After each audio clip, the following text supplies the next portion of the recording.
Okay. Sorry I missed yesterday. I just kind of forgot. So, um I thought about it late at night and then yeah, it was kind of late. So, I decided to just go ahead and continue on. There's only uh 5 chapters in James. So we're like already halfway through um doing this. Um so we'll just go ahead and do with each chapter the comprehension section. Um reading through it in different translations, the marking and the making an outline. And then we'll at the end when we have the outlines and the marked up stuff because I'm keeping those. So here's my.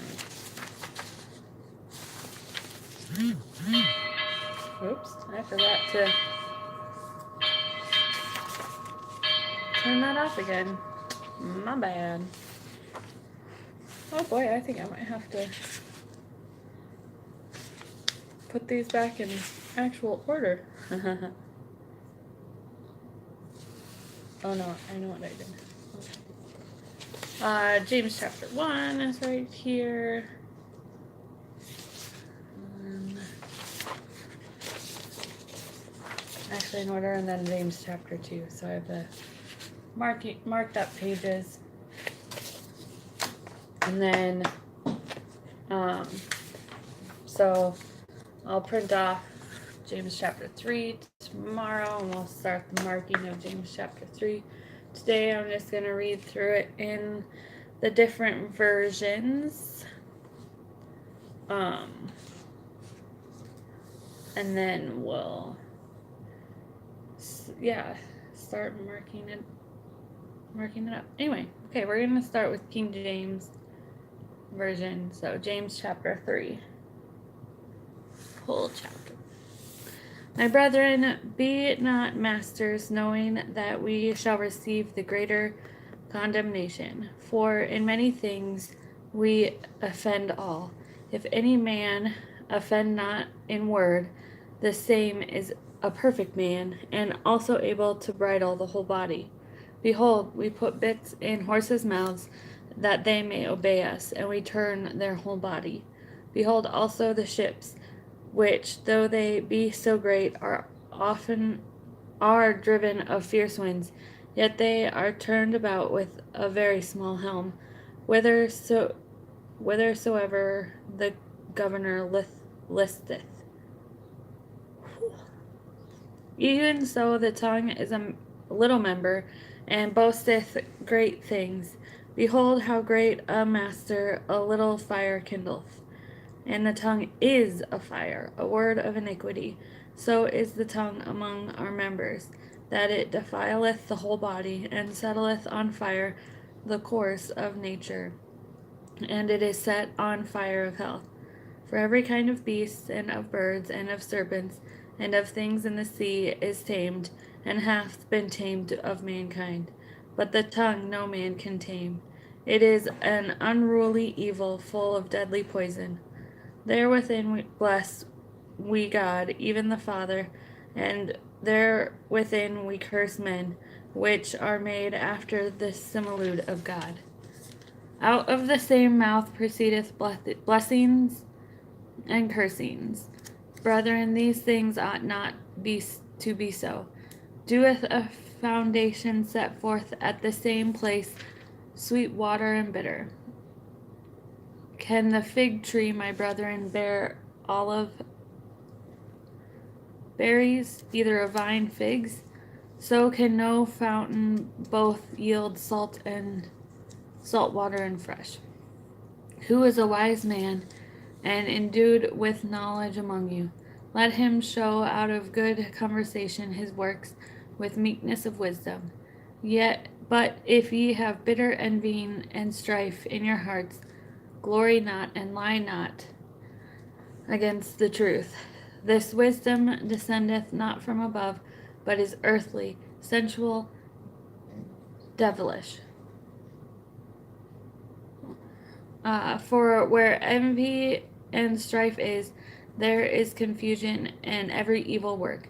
But the wisdom that is from above is first pure, then peaceable, gentle, and easy to be entreated, full of mercy and good fruits, without partiality and without hypocrisy.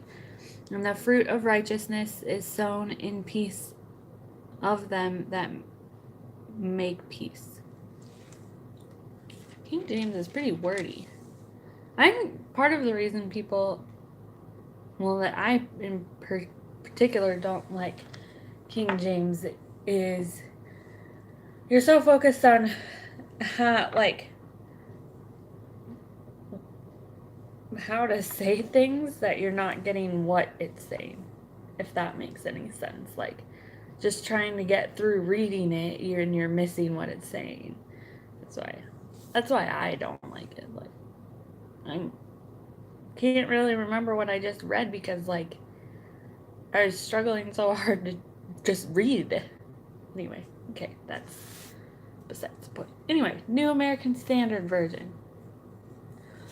And then we'll do NIV, and then we'll finish off with the ESV, because that's what I mark with. So, the tongue is fire.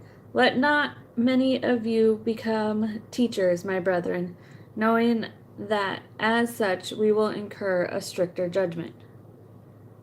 Oh, see over there they call them masters. Teachers. I was very confused, but that makes sense. For we all stumble in many ways. So not many of you. Some should become teachers. It's not saying everybody. Teachers are awesome.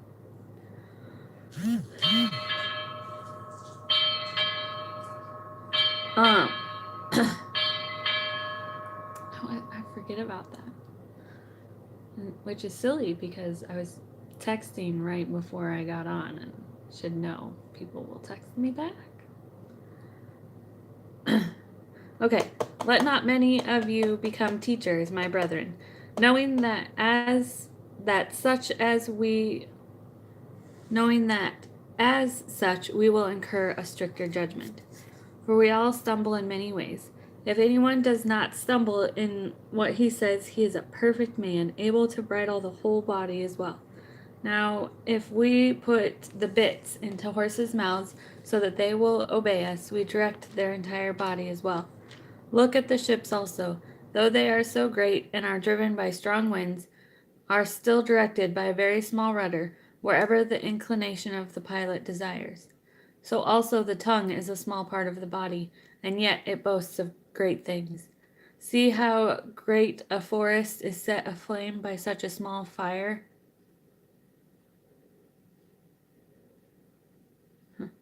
And the tongue is a fire, the very word of iniquity. The tongue is set among our members as that which defiles the entire body, and sets on fire the course of our life, and is set on fire by hell. For every species of beasts and birds, of reptiles and creatures of the sea, is tamed, and has been tamed by the human race. But no one can tame the tongue. It is restless evil and full of deadly poison. With it we bless our Lord and Father, and with it we curse men, who have been made in the likeness of God. From the same mouth comes both blessing and cursing. My brethren, these things ought not be this way. Does a fountain send out from the same opening both fresh and bitter water? Can a fig tree, my brethren, produce olives, or a vine produce figs? Nor can salt water produce fresh. Who among you is wise and understanding?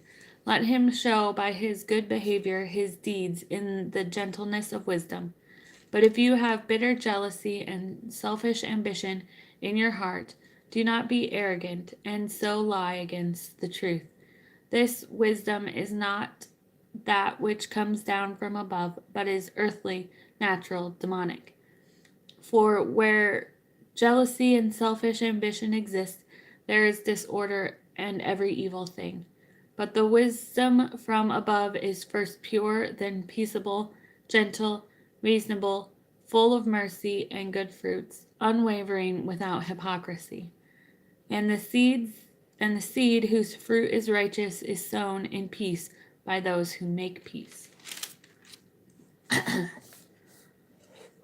See, that seemed to go a little quicker than the King James, just because it's real words.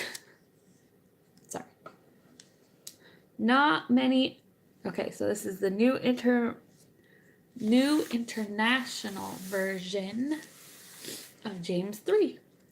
Not many of you should presume to be teachers, my brothers, because you know that we who teach will be judged more strictly. We all stumble in many ways. If anyone is never at fault in what he says, he is a perfect man, able to keep his whole body in check. When we put bits into the mouths of horses to make them obey us, we can turn the whole animal. Or take ships as an example. Although they are so large and are driven by strong winds, they are steered by a very small rudder wherever the pilot wants to go. Likewise, the tongue is a small part of the body, but it makes great boasts. Consider what a great forest is set on fire by a small spark. The tongue is also a fire, a world of evil among the parts of the body. It corrupts the whole person, sets the whole course of his life on fire, and itself set on fire by hell.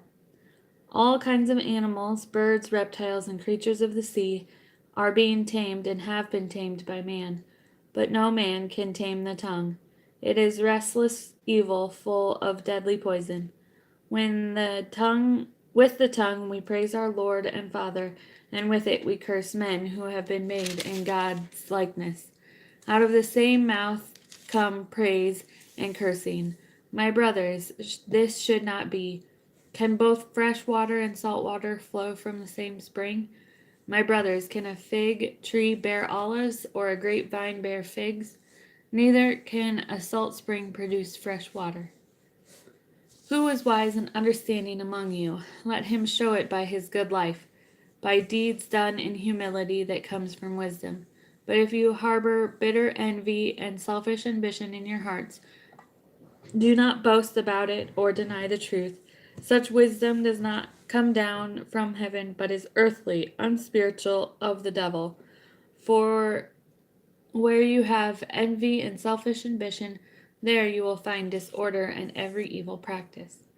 But the wisdom that comes from heaven is first of all pure, then peace-loving, considerate, submissive, full of mercy and good fruit, impartial and sincere. Peacemakers who sow in peace rise a harvest of righteousness. I do also have the amplified version in that Bible, but it is just as wordy as King James. Maybe next time I'll just do the amplified instead of the King James. I might have it open for when we do our marking, and I'll look at the amplified version there. But yeah, right now we're just gonna move on. So I should have flipped to this before I started, but that's okay. It didn't take me time. Okay, this is the ESV version. There we go. Sorry. Not many of you should become teachers, my brothers, for you know that we who teach will be judged with greater strictness. For we all stumble in many ways. And if anyone does not stumble in what he says, he is a perfect man, able also to bridle his whole body. But if we put bits into the mouths of horses so they obey us, we guide their whole bodies as well. Look at ships also. Though they are so large and are driven by strong winds, They are guided by a very small rudder, wherever the will of the pilot directs. So also the tongue is a small member, yet it boasts of great things. How great a forest is set ablaze by such a small fire! And the tongue is a fire, a world of unrighteousness. The tongue is set among our members, straining the whole body, setting on fire the entire course of life, and set on fire by hell. For every kind of beast and bird, of reptile and sea creature can be tamed, and has been tamed by mankind. But no human can tame the tongue. It is a restless evil full of deadly poison. With it we bless our Lord and Father, and with it we curse people who are made in the likeness of God. From the same mouth come blessings and cursings. My brothers, these things ought not to be so. Does a spring pour forth from the same opening both fresh and salt water? Can a fig tree, my brothers, bear olives, or a grapevine produce figs? Neither can a salt pond yield fresh water. Who is wise and understanding among you? By his good conduct let him show his works in the meekness of wisdom. But if you have bitter jealousy and selfish ambition in your hearts, do not boast and be false to the truth. This is not the wisdom that comes down from above, but is earthly, unspiritual, and demonic. For where jealousy and selfish ambition exist, there will be disorder and every vile practice. But the wisdom from above is first pure, then peaceable, gentle, open to reason, full of mercy and good fruits, impartial and sincere. And a harvest of righteousness is sown in peace by those who make peace. So there we go. James 3 in 4 different versions, translations. Today I will print James 3 in the ESV, so we have that for tomorrow to do our marking. And then, yeah, I'll be back tomorrow.